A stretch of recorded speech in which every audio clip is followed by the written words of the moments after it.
Whether you realize it or not, you are an amazing learner. Since the moment you were born, trillions of connections have been made inside your brain.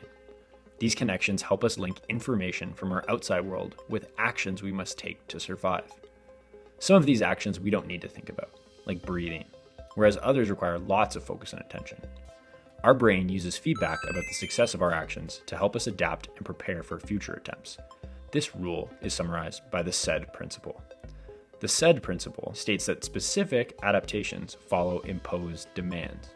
In other words, the conditions that you practice under determine how your body and brain adapt, and the future athlete you will become. Although it isn't optimal to practice the same skills over and over and over again, we can ensure that the demands of our body are specific by practicing under representative conditions.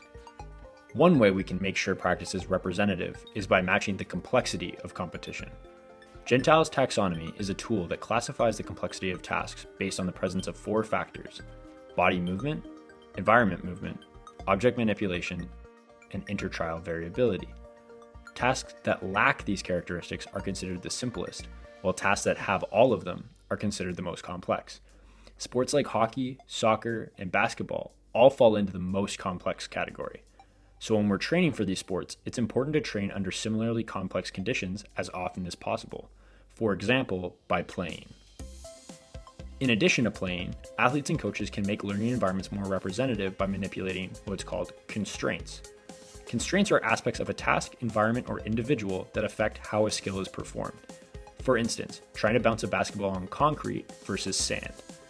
Task constraints include rules that reward or discourage certain behaviors, as well as physical targets or obstacles.